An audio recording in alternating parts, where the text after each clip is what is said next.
Dembaş guhdarên hêja ji bernameya dergeha wêjeyê Dembaş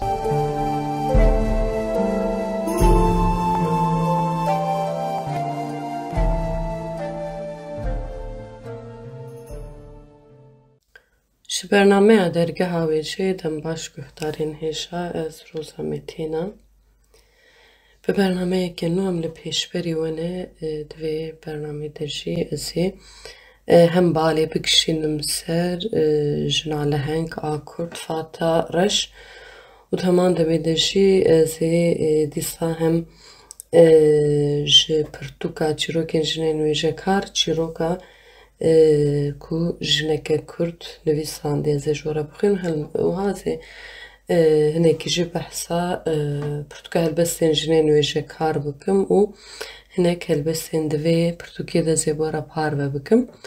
Di destpêkê de ez behsa Fata Reş bikim.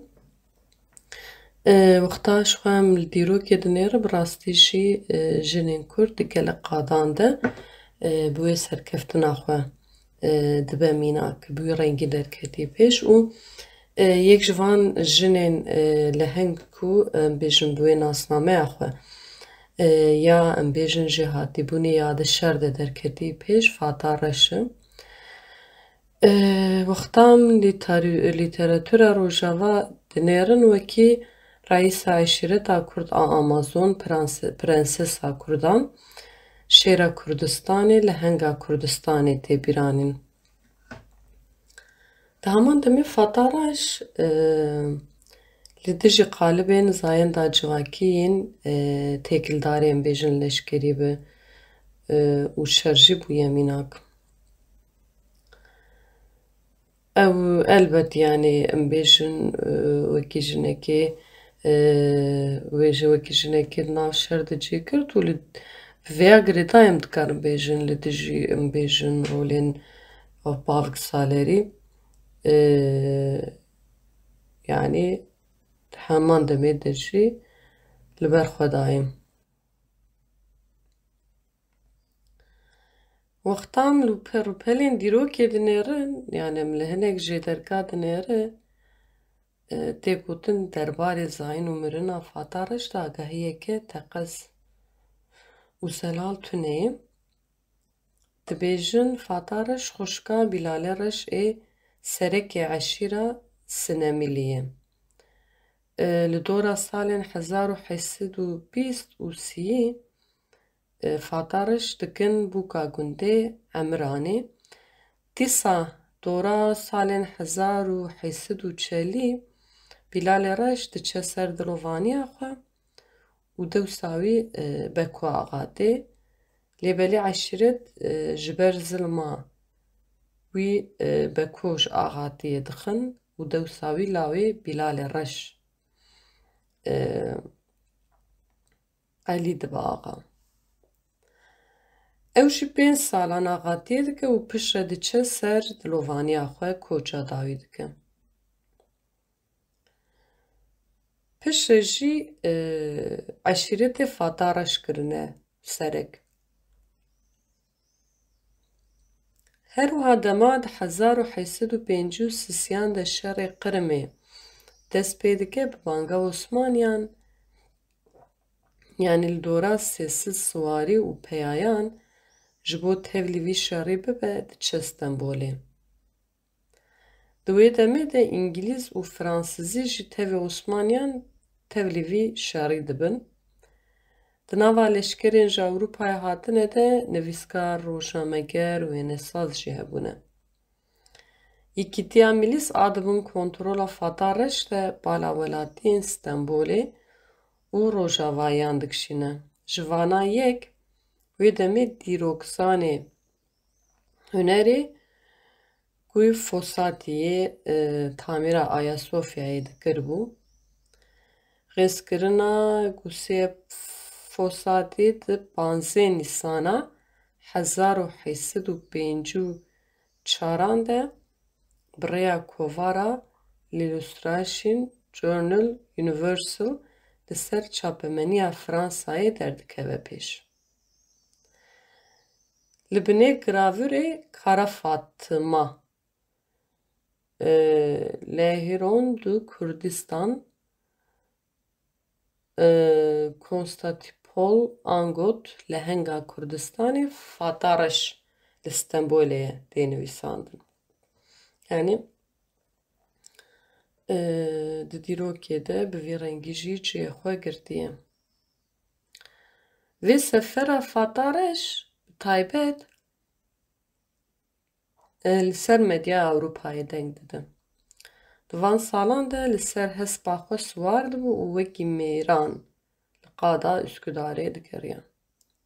Yani te dî di dîrokê de wiha tê gotin. Wê demê ji ber ku te dî her jin em bêjin di qada leşkerî de tune bû, loma te dî wê pênaseyê dikin, divê yanî di van salan de li ser hespa xwe siwar dibû û wekî mêran li qada Üsküdarê digeriyan.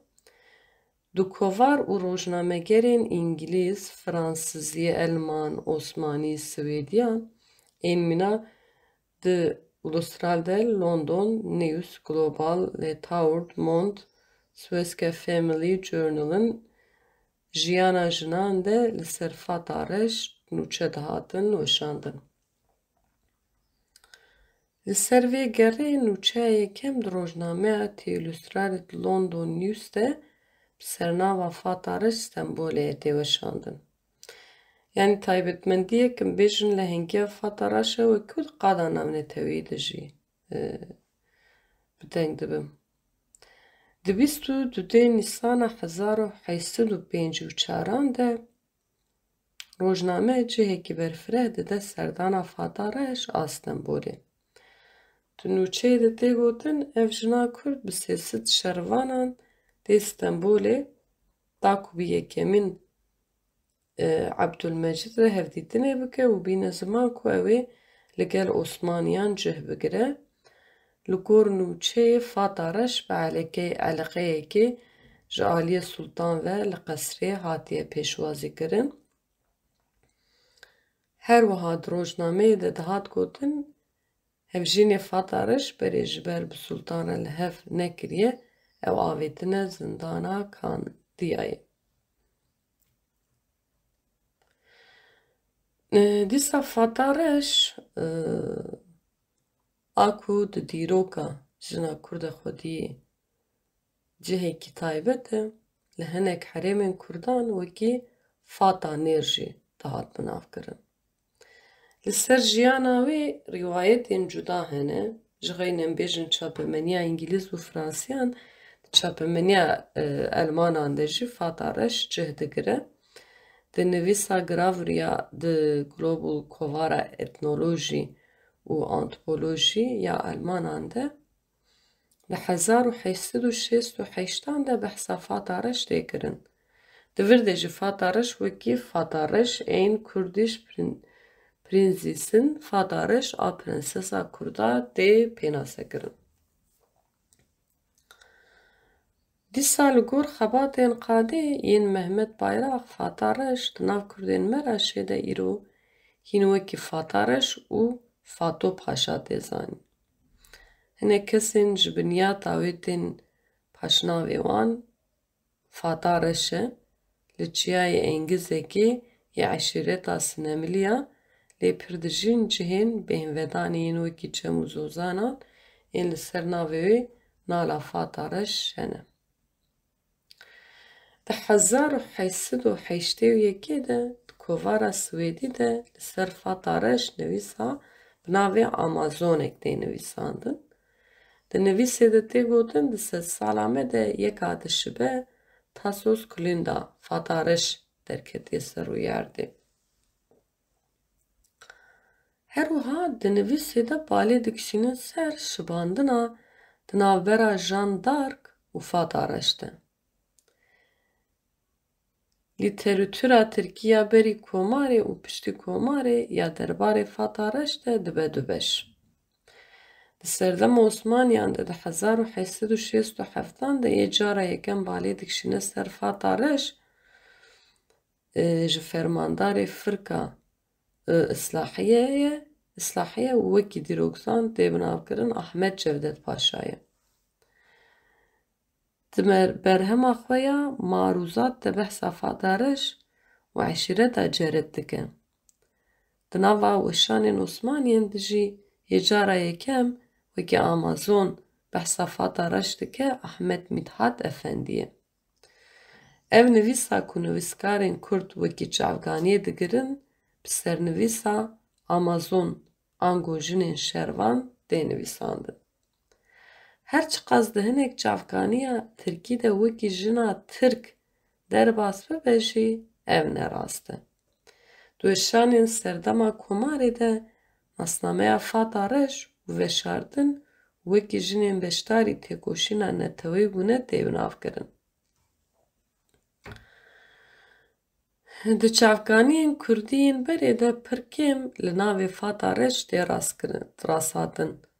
Di pirtûka bi navê Adlervon Kurdistan a Kamuran Bedirxan a di 1937 de li Almanyayê tê weşandin navê Fata Reş derbas dibe û pesnê wê tê vedan. Padîşah ji Fata Reş pirs dike û wiha dibêje: Jineke weke te li heng çawa bi Tirkî nizane? Fata Reş dibêje: Padîşah, ger te bi Kurdî bizanibiya, wê demê hewce nedikir ku hûn bi Tirkî bizanibin. Ji vê gotinê jî diyar dibe ku Fata Reş bi nirxên xwe yên civakî neteweyî girê daye. Belê guhdarên hêja min di destpêka bernameya xwe de hinekî balkişan ser Fata Reş. Ku em bêjin di dîrokê de wekî jineke Kurd, jineke li heng çawa ciyê xwe girtiye. Belê guhdarên hêja di bername xwe ya dinê de min ji were behsa çîrokên jinên wêjekar kibû û pirtûkê. Çend em bêjin çîrokên jinan tê de kîja jin çîrokên wan tê de jinên ku em bêjin ji bo vê bernamê ket danim, navê wan ji bo we rêz kiribû. Zêniha jî çîrokekê jê ji were bixwînim. Berî çîrokê bixwînim hinekî balê bişim ser helbestên jinên wêjekar jî ku ev pirtûka li ser navê Komeleya Wêjekarên Kurd ji Alî Zozan Gülan û Nûrcan Delîl ve hatiye amadekirin. Edîtör diya wê jî Sultan Yaray û Roza Metîna yanî min kiriye. Di heman demê de jî belgesazî yanî wênebek jî Ercan Altûntaş. Di heman demê de jî hevalên jin ên ku ji bo wan spasî hatiye kirin ji bo piştgiriya madî û manevî. Ji xwe me di bernama dinê jî gotibû yanî em bêjin çîrokên jinên wêjekar di wira de dîsa navê heman jina derbas dibe, jinên ku em bêjin bi kedek hevpar bûne sedema çapkirina vê berhemê. Dîsa Gülistan Kanîreş, Bêrîvan Doskî, Leyla Nasıdık, Eslixan Yıldırım, Sultan Yaray, Zerya Zal, Fatihxan Taşlı Tunç, Nûrcan Delîl destpêkê de ji bo wan hat em bêjin spasî hatiye kirin ji bo em bêjin vê berhemê. Em bêjin dîsa ji bo Ronahî Farqînê em bêjin Dîlan Aydin jî spasî hatiye kirin. Di heman demê de dixwazim navê jinên ku helbestên wan di vê berhemê de cî digirim ji were bixwînim. Pêşgotir ji xwe Aliyê Sultan Yaray nivê hatî nivîsandin. Jinên ku helbestên wan tê de cî digirin Amîne Pîrozxan, Anîhat Asîno, Asya Xerzan, Axîn Welat, Aysun Çakır, Bedriye Topaç. Bedriye Topaç ew jî bi dimilkî dinivîse. Berfîn Axtay, Berfîn Wêranşerî, Bêrîbihar, Bêrîvan Celalî, Bêrîvan Doskî, Boniye Suad Çigerxwîn ew jî keça Çigerxwîn e. Delal Ay, Dîlan Aydin, Dîlan Şewxî, Dilber Hêma, Dilşa Yusuf, Diya Ciwan, Esma Onat, Evîn Şikakî, Evîn Teyfur, Evîn Dar Kurdistan, Eyşana Beravî, Fatihxan Taşlı Tunç, Fatma Savcı, Feyruşah Helbest, Gohar Mamû, Gülistan Awaz, Gülistan Kanîreş, Gulîzer, Havîn Acar, Hebûn Dêrikî, Erdem Merwanî, Hêvîn Heso, Hinara Tajdîn, İnci Agîd, Jana Seyda, Jinariyen, Karin Osyan, Kejal Ahmed, Kevok Mizgin, Kristin Özbey, Kurdiye Sand Çırgat, Lema Ali, Leyla شیر لیلانا صدق لیانا عبدی مرال غزال مازین چنی مرال هتاوی مرال شمشک مروا بیریم میدیه مروان برکات مینا اجر مزگین حسکو مزگین رونق نارین Ömer Seyfettin Nesrin Navdar Nezahat Doğan Nurcan Delil Reşiye Rövşen Esmer Ronahi Farhini Roza Metina Ruken Sülo Rukiye Özmen Ruşen Yusuf Sebra Khaldi, Seyrana Celal, Sima Afrin, Sultan Yaray, Sübhiye Buluç, Sinan Dozki, Şiler Emrah Nijat, Vejina Kurd, Yıldız Çakar, Zindulovan, Zozan Gülan, Zozan Sarıcı. Beri götarin heşa ev jinin heşa ber helbestevan dinava Portugal besen jinin öje karde heye. Ez xwazim berê çîrokê were par bikim piştejî çend helbestên divê Portugêde. Çîroka Zozan Gülan navê çîroka wê ji Darebûk e. Berê hinekî behsa jiyana Zozan Gülan bikim. Zozan Gülan li gundekî xana Axparê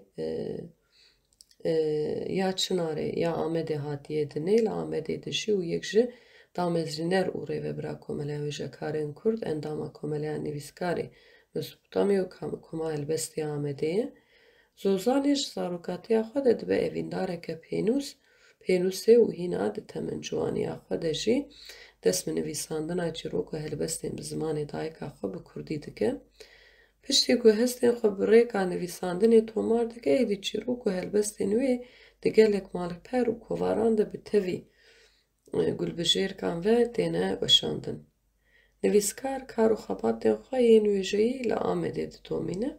Berhemên wê nî çapkirî ajer û helbest 2019 de xunava awran helbest di sala 2020 de ji aliyê weşanxaneya JŞV tê çapkirin. Darebûk Heta 15 saliya xwe ez bi ziman bûm. Bi dost û heval bûm. Keçeke ciwan û bedew bûm. Porê min ê ku bi meşa min re rûyê erdê de alast, bi zerbûna xwe li ber tavê wek morî û mircanan dibiriqî. Ji ber giraniya porê xwe min gelek cangiranî dikir ku bimeşim. û tim û daîm serê min ji ber giraniya porê min diêşiya. Hevalên min ji çavên min ên keskî dihesidîn, ne neheqbûn jî. Di bedewiya min mat diman. Ew bedewiya min pirê caran ji min re jî zêde dihat. Min ji xwe re digot: Çima ez jî ne wek hevalên xwe, ne wek her kesî me?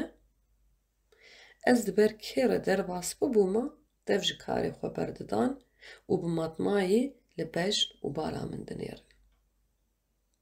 Yên ku her roj min didîtin te digot qey hênû min dibînin. Bi heman nêrînê li min dinêrin. Êdî ji nêrînên çavan jî gelek aciz dibûm. Tirseke nayê gotin tim di dilê min de bû. Min ji xwe re digot çima vê xweşikbûna zêde bûye para min.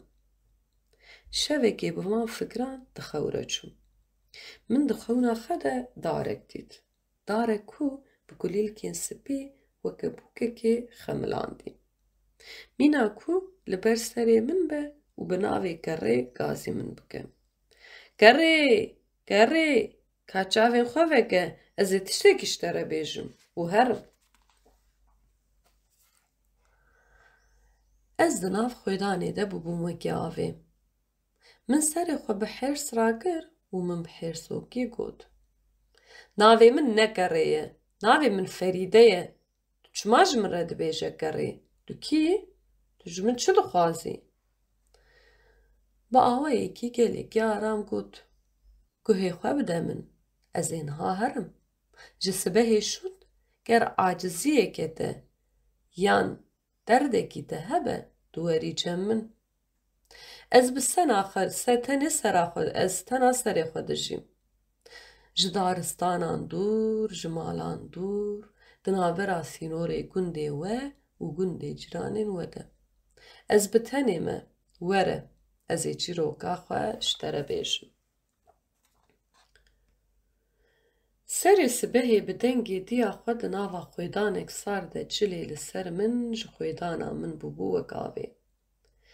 وەک من وێ شەوێ شەڕێمان و نەمانە خۆ کردبە ji xew şiyar bû dema min çavê xweşxewê vekir ku berseva wê bidim min kir û nekir devê min nekeriya zimanê min giran bûbû ez ziqma bûm min li nav çavên diya xwe dinêrê diya min jî li nav çavê min dinêrê li benda berseva min bû bi acizî bi ser min de got ma qey tu kerî qey tu dengê min nabîzî dilê min û lêvê min bi hev re lêrizîn çavên min dijî hêsir bû û kêlik bi kêlik min êdî dengê diya xwe jî nebihîst bi tenê bejna diya min a tenik û dirêj li ber çavê min diliviya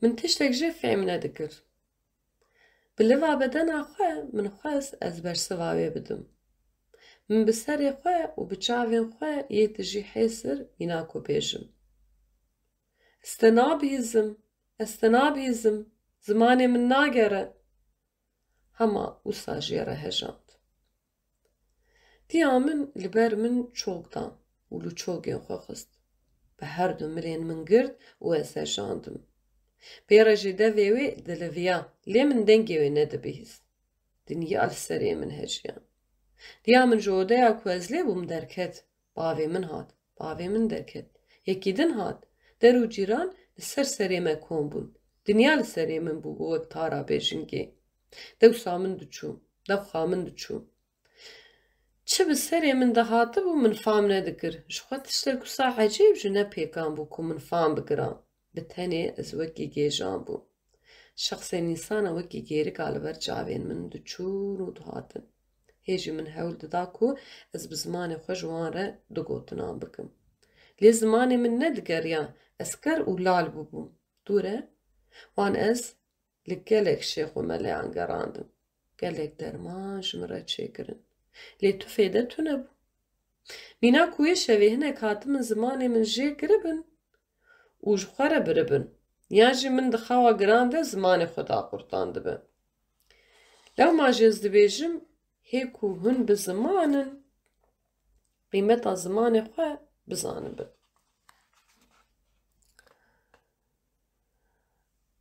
têr bi zimanê xwe biaxivin navê min Ferîde bû ji wê şevê şûn de navê min bû Gerê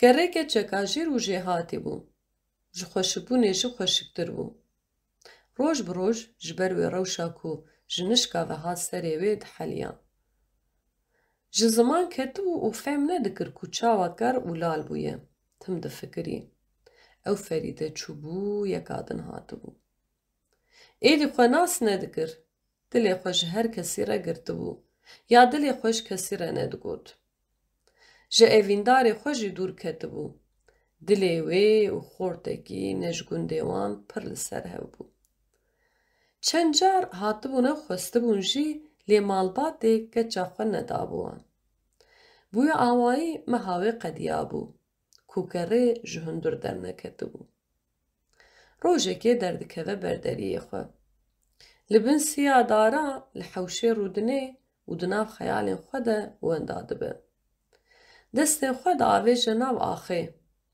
wek bi axê re biaxive qirşikek li ber destên wê dikeve radihêje û pê axê dikole wekî ku jiyana xwe ya niha ya ne roj û ne jî şevên wê diyar in bi wî qirşikî serobinê li hev dike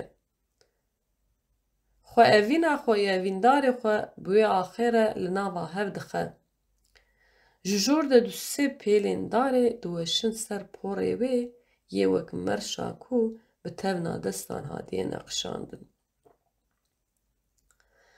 radihêje pelek ji wan wek eynikê dide ber rûyê xwe demeke dirêj ji pelê bi ser porê wê de hatiye xwarê dinihêre wekî di eynikê de xuya dike xewna ku di wê şevê de hate xewna wê di nav pelê darê de xuya dike dara wê bi zimanê xwezayê bi sêhra wî pelî gazê wê dikir dara bi kulîlkên spî weke bûkekê di nav wê pêlê de pêre dikene û xewna xwe ya di wê şevê de dîtibû dibîne وەکا ku hevke jêre bêjin rabehere li wê darê bigere.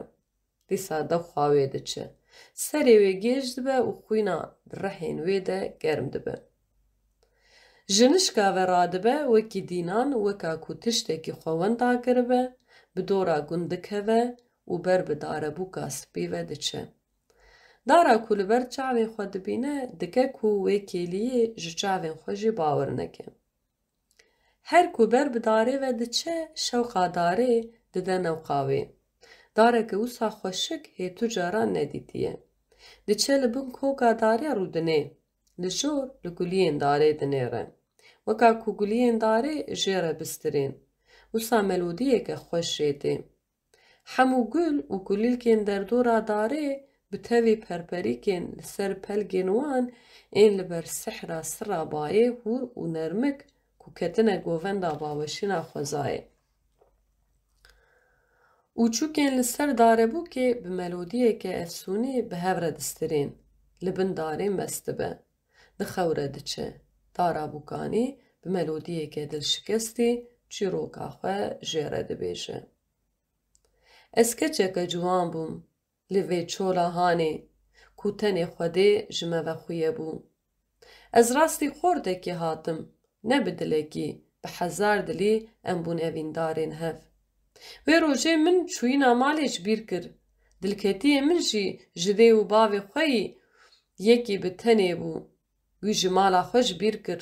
Hew me dît ku şevê em xistine hembêza xwe. Gelek li me dereng bûye, gazî bi dû me ketiye. Ez li ber sînga dildarê xwe de dixewre çûbûm. Bi teqîna tivingê ku li ber serê min teqiya, ez ji xewa şîrîn şiyar bûm. Laşê min di navbera du sê deqeyan de tev bû bixwîn. Serê dildarê min ê bixwîn, bi ser rûyê min de hatibû xwarê.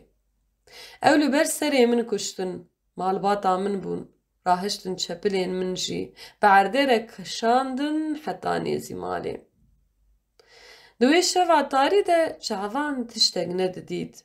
Bi teqîna çekan, xof û saweke nedîtî diket dilê mirov. Min xwe ji destê wan xelas kir û ez reviyam. Ez dîsa hatim vê dera ku evîndarê min lêbû. Lê min tu kesek nedît. Ji bilî xwîna ku li vê axa xam meya bû. Tu tiştek tu nebû li dewsa me. Hema min kulma xwe di wê axa ku ji xwînê sor bûbû dakir û di rûyê xwe da. Bi qîrîna min re erd û asîman qelişîn. Min berê xwe da asîmanê bê xwe da. Qasî ku dengê min nebihîse ger bû. Min wê şevê xwest ku ez jî li vir bibim darek û qet nemirim. Niha li virim. Ez û dildarê xwe em bi şev û roj li cem hevin. Gerê, gerê. Gerê bûbû şev. Dêya wê bi hejandina ku geran şiyar bike, ew vir de wê de dihejand. Jinişka ve şiyar bû. Li çavên ku bi ser wê de diqîriyan. Bawirêkî tijî xwezî li çavên diya xwe nêrî. Gerê nebê zar û ziman bû. Tenê kesê û nedibîst. Piştî wê şevê hînî zimanê xwezayê yê dar û deviyan, yê pel û guliyan, yê teyr û tilûran bûbû. Dema du çûbinê wê darbûkê bi bawerzîna darê mest dibû. Her çar demsal dara wê tim bûkanî bû. Her tim bi kulîlkên spî xemilandî bû. Ji xwe re zimanekî nû afirandibû. Bi çav û bi rûyan, bi lêv û tiliyan, bi dest û tiliyan, bi bişirîn û dilan bi xwezayî re diaxivî. Demeke dirêj bi ser wê şeva ku bûbû benekî stûr, ê di qirika gerê de derbas bûbû. Ji bilî gerê her kes hînî rewşê bûbûn. Jiyana her kesî wekî beriya şeva gerbûna wê aram û puxte bûbû. Her kes bi halê xwe û jiyana xwe ya rojane ketibû.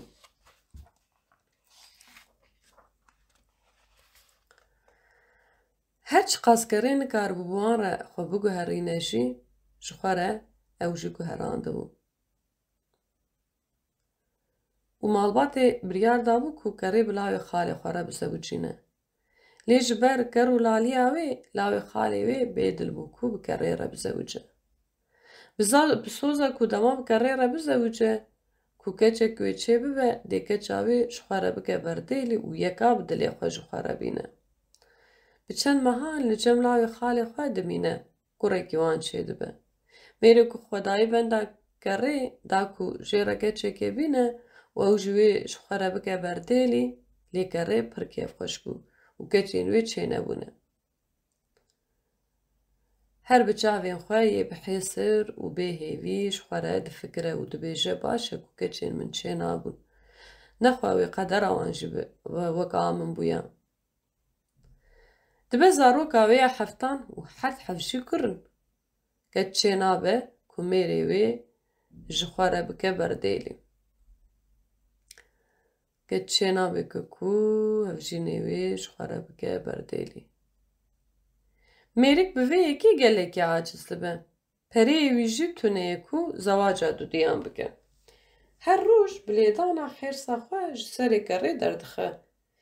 لی نخجی با آورم روزانج لیدانا خراب دردکه. هر لفو تفگر آوی ایدی جبا عاجز کنا کره بو. چند شبون که افجی نیوی ده درنگی شوی ده بدزی دری مالی و دکر و دردکه دروه. جبر چعو ونداد بو و بساعتا درنگ دهات مالی. گره بسر گوشه گوشا دکوه وی شوی خالیز لی دکه دز و دده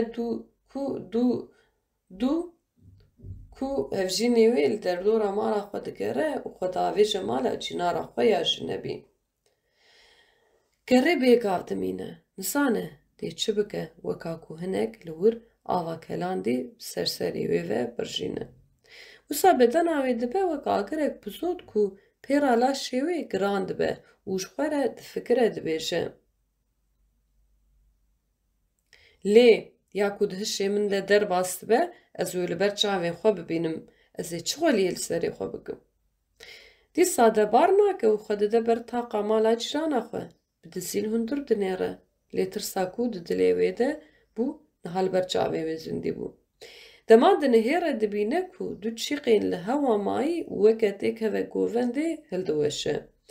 وکو دخواست حیصا خویا او بیدل بجنکا گر و لال آبی سوجوبه گو نهر زوجه اندنه ججنا لبنه خواه بستینه. دناوا خویدانی دمایه لسر سینگا جنکه جپرتاو دکه دکوه. گره دفکره کو او نجارا یکیمه کو او گوری بیدران تیورا گلک جاران هاتیه وی مالی. گره لبر تاقه بر جاوینوی تاری دبه و خو نابینه جهش خو ودچه. جاوین خو ودکه کو ناو نوین خو دیه و میل بر سری وی رونشتیه و به اشارتین کرو لالیش گره دخوازه کو یا بچاوین خو دیبو یا دی جبیر بکه و یانجی دیوی بکوژه. دویش کسی را نبیجه. گره حسرین وی وک با و بارانی دینا خواری. و لناف چاوین هفجین خود نیره. وکا کو بدناوی حرام به خوژه دور دکه ناهیله کو دستین وی بدناوی ببه. چه روز در باستبن کو دنهیره دی سامیر دو ارتانا و روژه ده چمالا جرانا خواه. وکا کو دخوازه ایش و آزاری بکره بده کشاندن و نغماویه کو کره وی ببینه یا نبینه. ایدی اشکره بری خود ده مالا جیرانا خود ده چه کاری خود که و ده مالا خود لهم کره رودنه به تاوی حال و تفگره خود کره ده بعجینه. کره بری خود ده مالا باوی خود حال و مسئله ایش سری حتی بنیج مال باوانی خورد بیجه ده مالبات وکا کودوی گوهیره بچه دین درنه درکه و گوهنادن کره و دی ساوی بسر هفجینه وی و دشینن. گره پشتی 4-5 روزان بیچاره دمینه بری خود ده مالا خو. دما زاروکی و چاول هاتنا دیا خود کهون درون پیشیاوی و هر یک بچی قکوی دگرن. بزمانی دیا خود زانو بم زمانی دیا خود بچاو برویان بدستان پیره داخوین. بتوی حیسرین چاوان وک بیجن ما بتهنی نهیله و نچه. بسالان کره وان گوسرمتین که هفجینی ویدی نسری ویدشیم. حتی زاروکین وی مزندم خود ده سر زاروکین خواه ایدی جیره. میر ها هبویه ها تونویه. Kurêwê mezin dema bîrbirî xwe dibe, êdî nahêle ku bavê wî bi sataxa diya wî bikeve. Her bi şerd û mercên lawê xwe tev digere, kurê wî jê re dibêje, ya tu yê terka vê malê bikî, yan jî ez nebînim ku tu tehedeyê li diya min bike. Pişta kerê bi piştgiriya kurê wê xurt dibe. Her ku awirên kurê xwe yên tûj ku dida bavê xwe didî kêfa wê dihat. Hinarokên rûyê wê yê ku bi salan bû ne dibişirîn ji nû de xwîn pê dihat û pembokê dibû. Dema meriv li rûkê wê dinêrî, kêm zêde meriv xweşiya dilê wê dikaribû bixwenda. Bi salan bû kerê ji ber nerihetiya xwe bi ser darebûka xwe ve neçûbû. Êş û azara ku jiyanê pê dabû kişandin, darebûka wê pê dabû ji bîr kirin. Wisa li ser nivînê xwe dirêj kirî, li darebûka xwe difikirî. Bi nermebayekî hênik, êşevek biharî re çirk çirk bi deriyê odeya wê dikeve û hêdîka deriyê odeya wê lêve dibe. Keçeke bûkanî, yeka bejin bilind bi çekên xwe yên spî tê li ber serê wê rûdinê û vê carê bi navê Ferîde gazî wê dike. Lê kerê navê xwe yê Ferîde ji bîr kiribû, wek navê xwe nedibihîst. Bi salan bû navê wê bûbû kerê, wek ku kes gazî wê neke deng jê nedihat. Keça rûguvaştî û xemgîn kir û nekir kerê ji xewşiyar nebû. Hêviya wê tenê kerê bû. Kerê ya ku bi tenê wê bi çîroka wê dizanibû, lewma hatibû li deriyê kerê xistibû. Lê kerê wisa xayîs ketibû, te digot qey ev ne şevek e, ev 7 salin ku di xewde ye. Keça rûguvaştî û xemgîn bi çîpa xwe ya birîndar ku çekê wê yên spî ji xwînê sor bûbû, girt û bêhal ji odeya wê derket û çû. Gelek xwîn ji bedena wê çûbû li ser xwe nedisekinî. Kurê wê bi her du milên wê girtibû û bê hemdê xwe heta jê dihat ew dihejand ku ji xewşiyar bibe. Wek miriyek çavvekirî li nav çavên kurê xwe dinêrî. Kurê wê gelekî tirsiya bû. Dengê qêrîna ku diya wî di xew de qêriya bû, ew ecêb hiştibû. Digot, diya min kere, ev deng çawa ji diya min çû? Vê xewnî gelekî bandor li kerê kiribû. Dema hişê wê tê serê wê, li kitana serê xwe, ya ku di xewna giran de li qirika wê geriya bû, li çend çilkên xwînê hay dibe. Dema çav li kitana xwe ya bi xwîn dikeve, bêhemd qêrînek ku ew jî jê bawer nake jê diçe. Ew qêrîn ne qêrîna ku ji kesek ger biçe. Ew qêrîn enca dikare ji kesek neker û lal biçe. Kurê wê jî lê matmayî dimîne. Lê her du jî bi nêrînek matmayî li nav çavên hev dinêrin. Weka awayê xwe yên her roj ku bi dest û milan çav û biriyan bi hev re diaxivin, êsa wisa bi hev re axivîn. Lê ji bilî wê demê kurê wê û birayê xwe yê ku hat li ber wan tund da, pirsa diya xwe ji birayê xwe kir û got: Çer bûye ji dayê? Birayê wî yê mezintir got: Tiştek nebûye, dayê xewnek ne baş dîtiye. Dema diya wan dibe şahidê axaftina her du kurê xwe, li wan dinêre û dibişire. Axaftina wan dibihîst û çiqa bawer nake ku dê karibe bi wan re biaxive. Dîsa kurê wê bi matmayî li diya xwe dinêre û çend pirsan ji dayîka xwe re dike.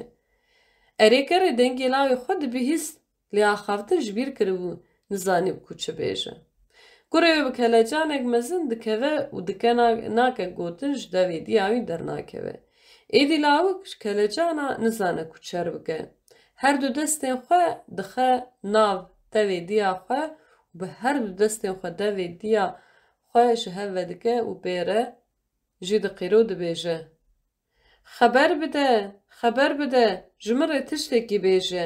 Guhên kereyê dive bûbûn û her deng dibihîst. Êdî kurê wê weke mamosteyekî her roj diya xwe hîna axaftinê dikir. Bi hev re bûbûn û wek du heval û du dostan. Bûbûn her tiştên hev. Perê guhdarên hêja ji çîrokên jinê nûêşekar min çîrokeke Zozan Gulan ji we re parvekir. Niha jî dixwazim ji helbestên jinê nûêşekar ji we re hinek helbest بخوینم یکی خوازم بدریه توپاچ بخوینم رو پلا 28 کو بدملکی نویساندیم. بدریه توپاچ 1977 درسمده دوا مارکسوری دا آمه دنیا پانچ سری دبستانه و دسری وندگه میانینی یعنی حوت سری مکتبه یاتلی دوند سراپینه یا وندگه میانینی و لیسه آنقره دوندی نوشته و استانی که آیه ریا ورینه 2011 را دست پیکر روزنامه نوپلی و کووارا شوچلا دوشانی نیایی د کتاب آیه است کووارا واتهی ده استانی کو شیران نوسنا بدریه توپاچ بروسور و شانخانه روشنا آمد 2017 بدریه توپاچ وقت حس کردشی و شانخانه روشنا آمد 2013 بدریه توپاچ منوشی و شانخانه واتهی استانبول 2020 چول چمانه من را چول هرکیا از ایدیه و چولا عشق من راشی از ایدیه و چولا چول دستان تو مقم زیدینا بمپیزه خوده مقم لاونا تفودمان خوده قم بی قومي ما قم بی بکسی ما قم بی ولاتی ما قم بی ولاتی ما متم کوچ قومی کرد از بیا بودالای وارپای گنایا ریچا قومیدانا ویندی بیا رایرانده ما آنجی خودی قمده عشق مراشی از ایدیه و چوله چمان تو اسبیایش مقومیده چنبیایش مقومیده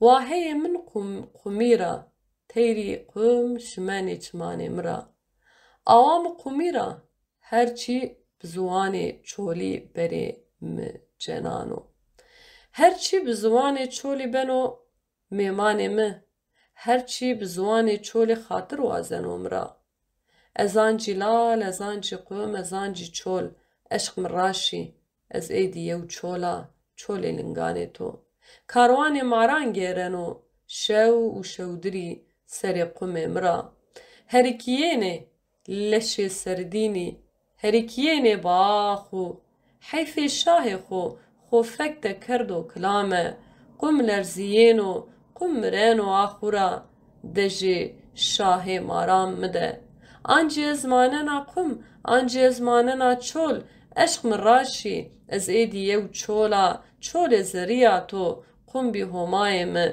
از ورده آمه سجده مدست خدا کتابان قدخیان رو من سوند ورد به عشق پیغامبری به دشمنی از بیا گنهکارا قومی مخو زلود تا قومی قریایش مزلود گناه من زلود من آنجی خو قومی ریدا وافتیز کرد عشق من راشی از ایدیه و چولی چکداری من اقوم عقاله ولاده کشانو قم بنو جلاده مه چول دمرانو چولینو دنیا بلی گداری نجایمشی هلبستا بدریه توپاچ بون هاشت خوازم هلبسته که بونیه سواد چگر خوین درو پلی چرو دوتان دیه بویرا پار و بکم وکی بسکابریشم بگوتو بونیه چگر خوین که چا هلبسکاری نمش جگر خوینه بونیه سواد جگر خوین سال 1946 دل گنده توپ زیب سر باجار آموده وکری دای هاتی دنیای پشتی کومالا خواه بار دکن دبن باجار قامشلویه او درو دورا خواه ناست که و خل دناو مالباته که سیاسی روشنبیری و پیشکتی ده دبینه لقامشلویه دبستان سرطایی دخوینه لیجبر ناسنامه باوی و جگر خوین هر تم دبن چاودیری و زوریه ده دبینه نچار دمینن و جو سوریه کوچی باشوری کردستانی و جوی درباسی بغدای دبن جور دیسات دینه سرگرگرن و قامشلویه دمینن شوندل شامی بجه دبن جبر کو کجا جگر خوین بو هر تم آسنگی جره ده هات درخستم پشتی گلک زحمتیان پشتی جگر خوین و کوچ سویده دبن لور دگل خباتان یکیتی جنین کردستانی آباده که و 3 سالان سروکاتی آویده که هر وسادنا و خباتان ده هر تم دبینه و خباتی نویسکاریه شیده که بانگا جگرخوین لیست 2016 آمد امیدین وندای لیست 2017 آمد سیبرین خونا سرسارا 2020 آلمانیا باخچه گلان جبو زاروکان آپ استوکهلم 1997 افجی برهمینوینم ورجوینا من دیاری کیشیا لپشخو بهیل حبریه جسر خو هلینه شه گوان بسکین بتیل جاره که تجمن را زین به هر بلا مم ایتبم دستو لیوین تبن وشینم نازک آب شیل و شپیل ای شیرینا نازلینه زوکه از لبندتمه دا به هفره گش ببن ام ویدلی بی شیدان حیل دیتنا چاوین خموری کار غزالی او بسه تاس بیده وی وخمز هر دو لیوین تر بشیل ورجوینا من شیرینه در گوانه تازم بوته دلدار هر دمینم ای پریزادا بخیل ولاتي من لسر كولان انت يم بينا من بارك جبيرانين خوهشتيه ولسر ديوار انت ين كفنار من حمو خونين خو عراقش كرنه ليبن دهناسي باشارتي بيدنگ ده باشار افيني گلاوا شيدا جيانا خو تبه لاغريه دسوالا و بسیبر من بری خدای اوغری و پشتا خدای فلکی ایرو از لپنابریه بریا تدکم ولاتو و بریا همو هستین کو من لشون خواه شتنه دکم و تنه به اشقا و بری کرنه ازدشیم و خواه آسا و بسامان دکم هیویدارم توله هستین من ببی خودی و سیبرا من دلی خود هر بپاريزي ولاتیم بله ودارین هیچا وجه هلبستا جگرخویم بونیه جگرخویم و نهاج دخوازم اف نویسا لپاش برگیج بورا پاروکم کجالی سلطانی رای و هاتیه نویساندن و داویه البرنامه خبینم هلبست غیرین عادل و اوینه بلیف کرنایش و جانیه خملو روشا زمان بنگهانه توانه ویجه نینک تشه هش او بیراوی نتویه هر نتوه بزمان چاند او ویجه اخوات ناسین ام دکارم ببیجن دو ویجه ایده بشا گرینگ و یا کوباندوری لسر هش رامان و هستین جواکی دکه یک جیجی هلبسته هلبست زمان خوشکتور دولمندر دکه بری کمروف نویسه ببینن بیو دیتنه و هلبست ببیویره چه بویه یکی من جاره به هلبست دست بنویسه هاتیه کرن هر وها هلبست من گها ویجه نویسکیه هر چی قاسی کو گلک هلبسوان می نوجن پشتی چند پرتوکین هلبسته بری خودتن رومان و چیرو کانجی دوی رولا هلبسته یاد ویجه و لسر پیش خستن و بیرا جواکی ده تجاری نیج بیر کرن هلبسوان جی او کسی این کو بغزدایی پیوان ده دل و هش امروف ده دنقشینه بریم نویسا داویا برگا هلبستین جنین ویجه کار پرتوکا هلبستین جنین ویجه کار جگوره پار وکر هلی گهدارین هیشا ساتم داویا برنامه خود و برنامه دشی بالکشان سر لهنگاشن آکورد فاتارش و هر وها من جواره قاله پرتوکین هلبستین جنین ویجه کار و چیروکین جنین ویجه کار کر هنک هلبست و چیروکین و بواره پار وکر و دازانین کو چواب خباته که هفپاریا جنان بکده که هفپاریا جنان هاتنه وشاندن حتی دمک دنی بمین خیر و خوشیده